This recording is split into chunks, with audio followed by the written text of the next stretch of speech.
Ripple Puddle. Welcome to Ripple Puddle. Welcome to Ripple Puddle. Rip. Ripple Puddle. Ripple Puddle. When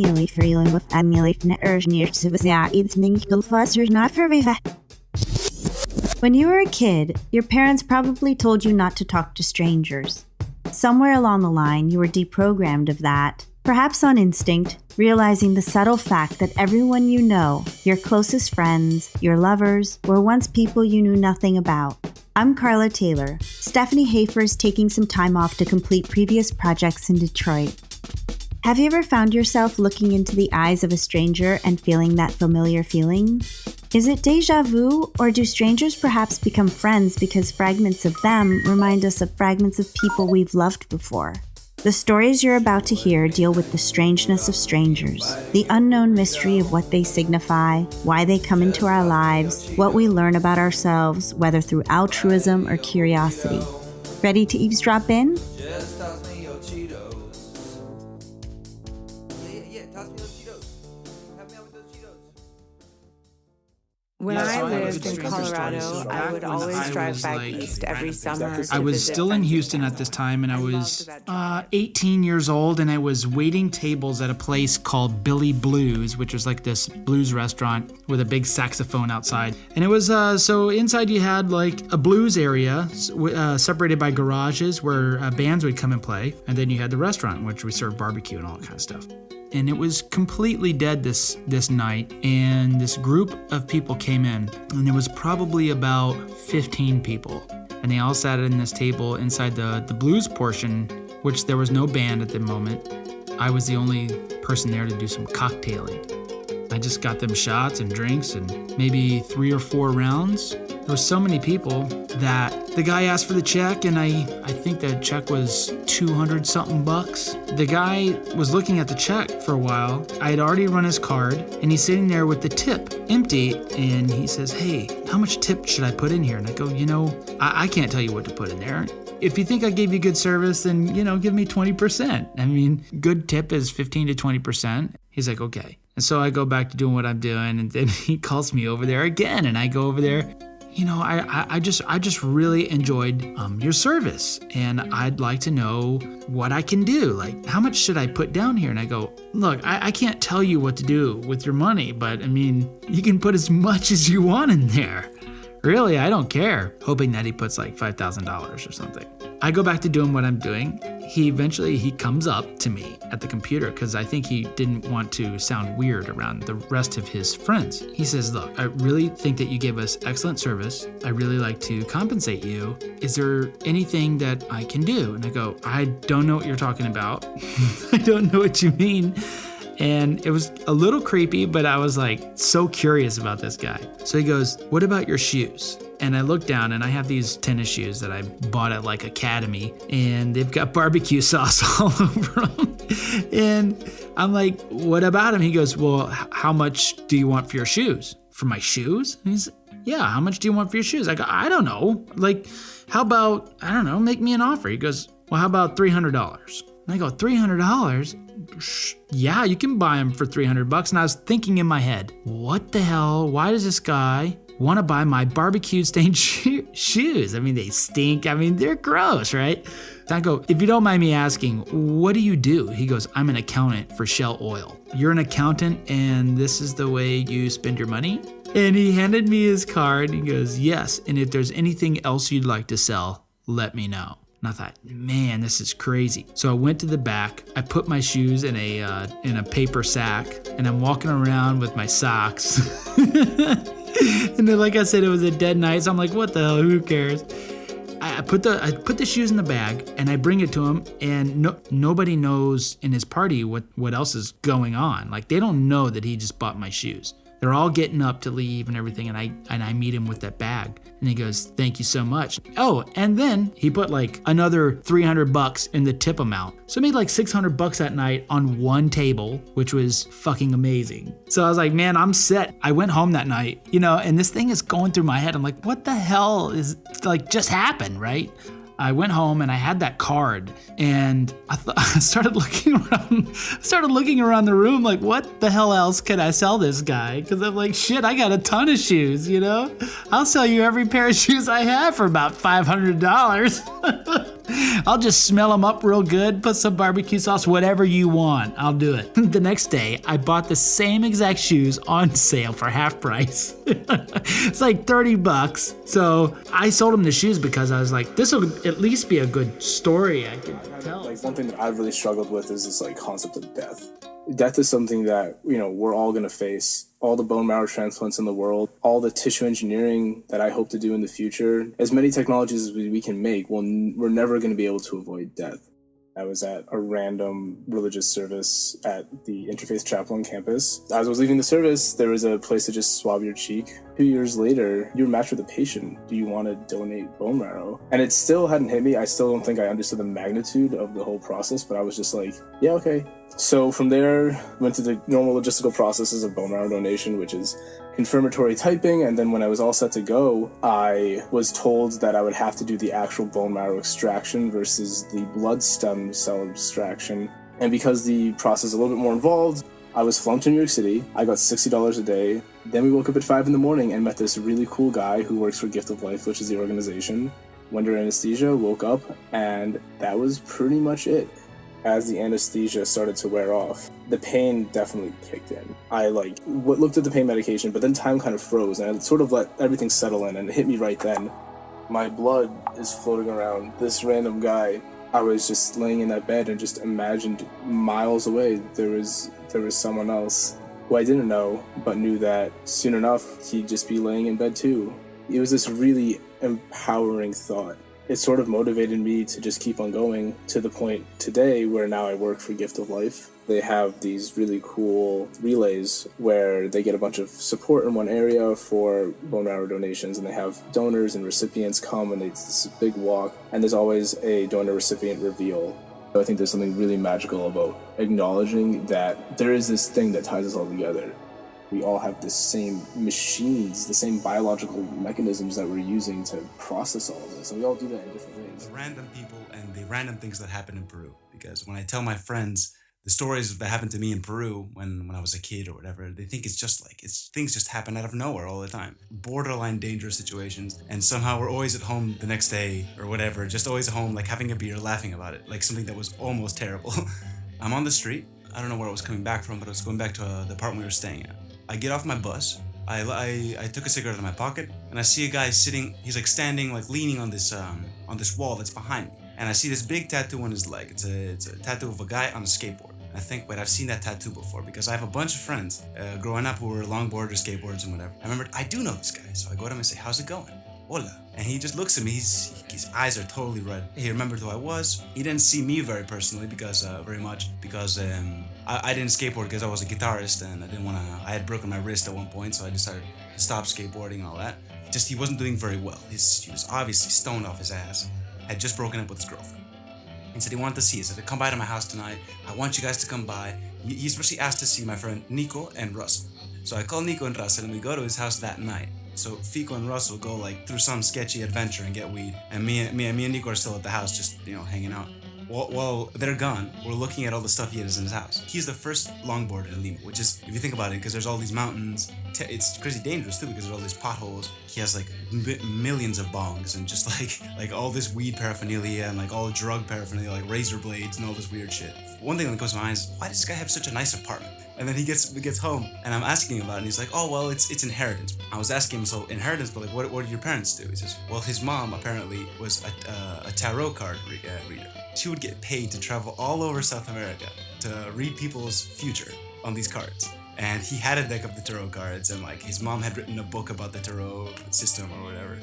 So Fico, the guy with the skateboard tattoo on his leg, is talking about this girl that he'd have been in love with forever.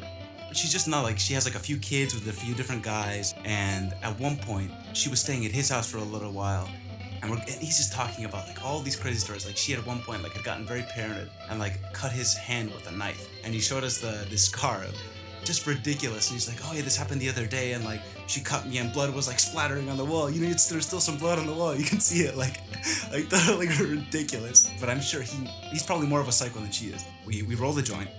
And me at this point, I hadn't really been smoking for the past like 5 years, so I'm just gonna fake it. I'm just gonna fake it, like not inhale, you know. And then Fico starts to calm down. He starts to calm down at this point. He says, "Me gusta quemar lugares interesantes. I like to burn joints in interesting places." The neighborhood we're in is, I grew up in this neighborhood, so I know every tree of this neighborhood. I know every step. This guy, so I'm wondering, what interesting place is he gonna take us in my neighborhood that I don't know? And he kept saying, you're not gonna know where we're going. You've never been there. Go buy some beers for my friend. Whatever, we just talked about something else and then forgot about that little my friend parentheses. We buy some beer, I put it in my backpack, and me at this point, I think like I had like messed up my knee a little bit, like swimming or something, but like so I was limping at this point. So geographically, this neighborhood is on like a little cliff, and down the cliff is the ocean. So the cliff is like very green, it has all these like weeds and grass and stuff, and there's all these paths that they had built to put irrigation systems, because Lima is really a desert, nothing grows. So they have to put all these like hoses underground to keep things green. So there's all these paths that they built when they're putting these irrigation systems in. Fico starts taking us down one of these paths, and we must have been walking for 30 minutes, you know, like up and down. And at this point, I'm like, dude, I've lived here forever, and I never know that this path existed. And at one point, we're getting very close to like the ocean, and then Fico at one point goes, "All right, guys, hold on, give me one of the beers." And then we're on this path, a very narrow path, and the path gets more narrow and more narrow. It's like 3 a.m. at this point. And then Fico goes, wait right here. There's like a little, like a house that somebody had built in like at the end of this path. And at this point, we're all speaking in Spanish this whole time. And then Fico goes in, and in English, he's like, "Hey man, how's it going? I brought some friends. You know, you want to hang out?" This guy responds in English, and but in an English accent or something. It wasn't an American accent. I'm thinking like who lives here? And he didn't speak any Spanish. He spoke like 7 words of Spanish. The first thing I'm thinking is like, what the hell is this guy doing here? Why is he like living in this little hut thing, like shanty hut that he built on the side of it? Like, why is he here? But I'm trying to be polite about it, so you know, we spark up the joint and we talk and whatever. And me this whole time, like I don't even think I'm really hitting the joint, because I'm like, no, I want to be sober. Like this guy's gonna fucking kill us.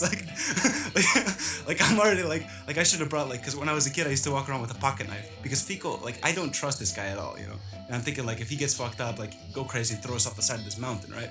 So hey, how's it going? What are you doing here? And he's like, well, you know, I'm from South Africa and Budu, just talking all this white noise bullshit, just like not getting into why he's living on like this like shanty house built on the side of the mountain. And Fico chimes in and he says, Fico was talking about like he talks about how he has like superpowers, about like intuition and stuff, but like magical superpowers.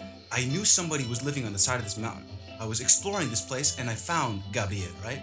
And when I first saw Gabriel, I looked into his eyes and I knew that he had been arrested for trafficking drugs. And he had said this like so that Gabriel didn't have to say it. So I said, oh, so you were in jail for drugs? He says, I still sort of am. And he had gotten caught in Peru. He'd gone to jail, and at one point had he has to go back to jail every once in a while, still do community service, but he disappeared. And he built a house on the side of this mountain to hide from the cops. And he can't work, he can't do anything, so he just walks around all day begging food. He's just in this totally destitute situation, right? And the interesting thing about this guy is like I asked him if he had done drugs. He was totally clean. He had all these crazy life experiences, but he had never done drugs before, except for beer. We're talking about what it's like to live in this part of Lima, which is you're very close to the ocean. You're on this mountain, very close to the ocean. My friend Nico's like, but you seen crazy shit around here? Gabriel, the South African guy, goes, yeah, sometimes you see a rat, sometimes that. Sometimes you see somebody fight on the beach, or like that, or drag racing on the road next to the beach or whatever.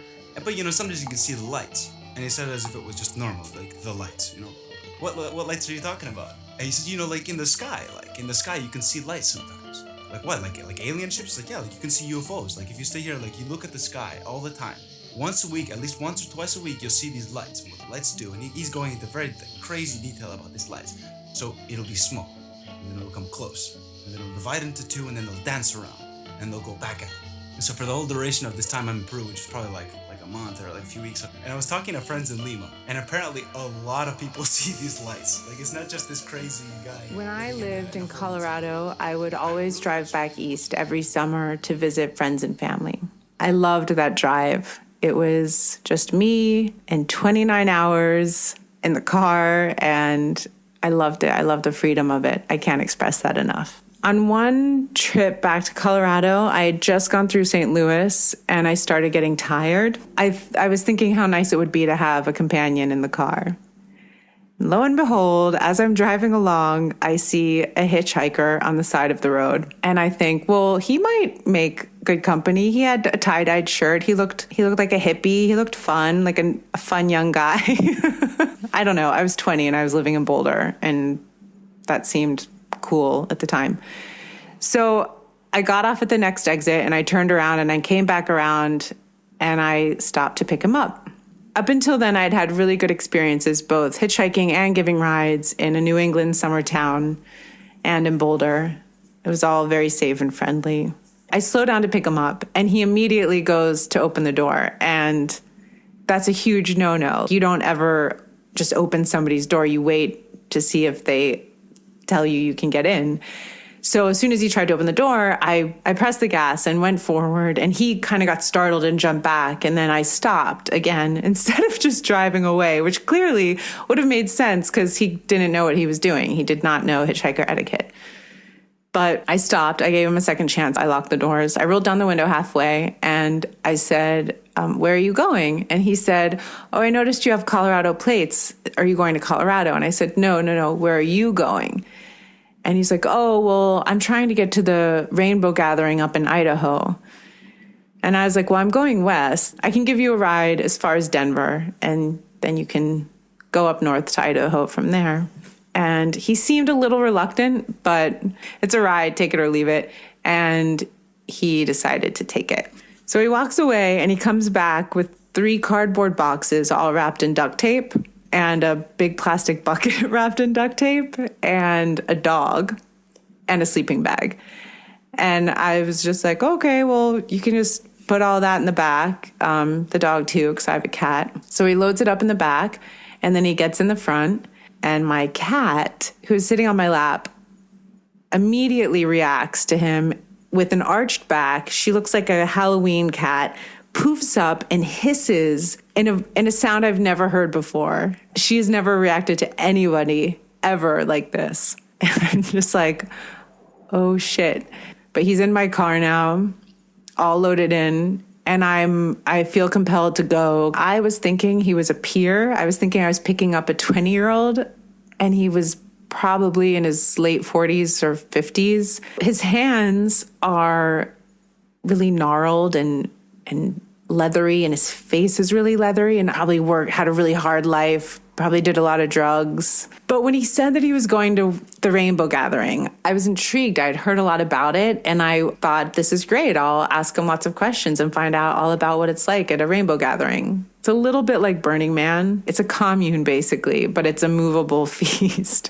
It's the Rainbow Family. It's an unorganized group, but somehow they organize it. Every year they meet in a state park. And in 2001, I think it was in Idaho. Drum circles. You get the idea. It smells like BO and patchouli. Speaking of which, he stinks. He smells like BO, but also he just smells wrong. And it was the middle of July, and he had been standing out there hitchhiking. So we start driving, and I don't know his name.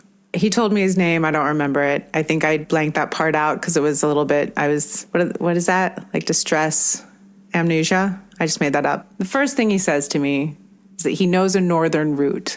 And I said, well, where I'm going, I take I-70 all the way, and that's where we're going. If you want to get out, be my guest. Doesn't want to get out. Mentions the northern route a couple other times. It's getting annoying. Starts talking about his girlfriend, how he's going to meet her at the rainbow gathering. So his second suggestion is that he needs to take a shower, and he knows of some hot springs up on a northern route up north that we could go to, because we could both go up there and bathe.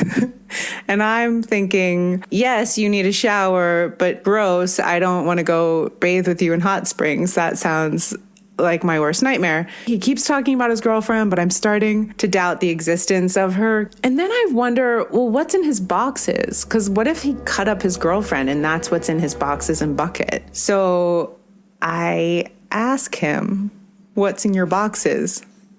And he says that he's an organic blueberry farmer from Florida, and that those are all frozen blueberries in his boxes, and that he's been hitching rides for 2 days now from Florida, and he really needs to get to Idaho before his blueberries melt. And he really needs me to take the northern route so he can get up there. And I wanted to believe that he had blueberries. I didn't want to think that it was his girlfriend cut up in in those boxes. But I settled in the middle, and I figured they were probably just drugs. Then he starts saying, if I get tired, he said, don't worry, you can go in the back and sleep. I have a sleeping bag and I'll drive. And I said, I don't get tired, is what I said. And then I got really nervous and I was like, oh my God, this guy either wants to kill me or steal my car to go to the northern route. So now it's starting to get dark and we've been in the car for like 6 hours or something. He says, well, if you want to stop, we can get a motel room. I'll split it with you, but it has to be cheap because I don't have that much money. So I said to him again, oh, it's okay. I don't get tired. But I was clearly tired. I was so tired and I was scared. I had a death grip on the steering wheel. I was so uncomfortable and thinking of ways to get him out of my car. Like, well, I could just wait till we get it to a gas station. And when he's going pee, I could just lift his dog out of the back and his boxes and his bucket and his sleeping bag and just dump it at the gas station and just drive off. And his dog, who was like this little kind of mangy bulldog, solid, smelly dog. But I didn't want anything to happen to it. Like if I drove off and then it ran out to the highway, that would be bad. And we did. We stopped at a gas station and he got back in the car and away we went. I felt like I was a hostage, but kind of by choice. I didn't know what else to do. The thing that keeps me calm is knowing that I have a big heart-shaped rock under my seat and it's huge. I can grab it with my fist and it's a weapon. It has a very sharp point. And I think about it a lot as he's talking. I'm like, well, if anything happens, I'm going to grab it and I'm going to bludgeon his face. I keep thinking about ways to get him out of the car, probably about 12 hours of driving in fear. So finally, the sun starts to come up. It's a new day and we're arriving around Denver and I'm going to have to go up to Boulder and I don't want him anywhere near me anymore. So I pull off to the side of the road right before we get to Denver and I say, okay, you have to get out now. And he's annoyed. He tries to make me feel bad about his blueberries melting. And I'm like, how about thank you? I just drove your crazy ass for 800 miles. How about thanks for that? He gets out and he gets his duct tape cardboard boxes out and his bucket and his dog and his sleeping bag. And I drive away. And there was so much tension for the past 12 hours. And I had to let the tension out. And I just started screaming. Just over and over again. I just lost my voice screaming. Hot tips. Hot tips. Call it deja vu, but in each lifetime, moments occur where something clicks and our souls recall a feeling, a connection to a thought, a place, or an experience. Going forward in your life, become more aware of how people or things affect you. If it runs deep, it is probably from another lifetime. We all get feelings that something seems really familiar. Start paying attention to these glimpses of your past lives, resurfacing in this one, and build upon the layers of your existence. This will bring you more clarity, purpose, and meaning as to why you are here and what healing needs to occur for your evolution. This episode's Hot Tip is brought to you by Randy Marks, a spiritual instructor out of Austin, Texas at Align Mind and Body Yoga. To hear some of her meditations, check her out at www.randymarks.com or find her on SoundCloud. That's RANDIMARKS. Can I follow you? You've just heard Michael Silverstein, Chris Melas, Buddy Quaid, and Stephanie Hafer. Special thanks to Marielle Quaid, Alex and Noel Taylor, JJ Hillwood, Joe Kellner, Natasha Sokoto, Carlos Sanchez, and Nick Melas. The music you heard in this episode was a collaboration by Sam Omachevaria and Stephanie Hafer from their concept album, The Red Light Record. Inspired to enable listeners to communicate important messages to strangers via their car stereo. If you'd like to learn more about it or pitch us a story, email us at ripplepuddle@gmail.com or leave us a message on our tip line 313-389-6013. Ripple Puddle is produced by Carla Taylor. Theme music by Stephanie Hafer. Hot Tips theme by Carla Taylor and broke for free. Thanks for listening. Remember to subscribe and leave a review on iTunes. It keeps iTunes happy, which pushes us to the top of the list, which in turn makes us happy and inspired to create more episodes. Here's a teaser for the upcoming episode. Thank you very much. Flight 447 departing for Amsterdam is now ready for boarding. Traffic and weather on the 7s. It's 4:47. Expect heavy delays towards north and eastbound in the Holland Tunnel. So sorry for the delay, Mr. Tannell. It'll be just a few more minutes until we have your table. Will your wife still be joining us this evening? In a few minutes, Elle will come to the table to give her report. I'm sorry, Miss Tannell. I forgot to bring it in because I fell off my bike and hurt my appendix. Dang, girl. Are you my appendix? Because I don't understand how you work, but this feeling in my stomach makes me want to take you out. Hey, there's no toilet paper in this bathroom. Dude, I'll go check the ladies. Does this dress make me look... Grande half-calf double skinny latte, please. You yell at me, tell me I'm making you pronounce like latte, and spill your coffee in my cap. This is my job. I take seriously. Get out! Thank you for calling Apple. A representative will be right with you. Yeah, I'm having a problem with my MacBook. It hasn't worked right ever since Steve Jobs died. Yeah, can I get an order of mac and cheese with a side of apples? Table 2, order up! This is so good. I want seconds. Alrighty, here's your appointment reminder card. We'll see you May 2nd at 9 a.m. Join us for our next episode, Thank You Very Much, where we try to make order out of chaos. This and much more.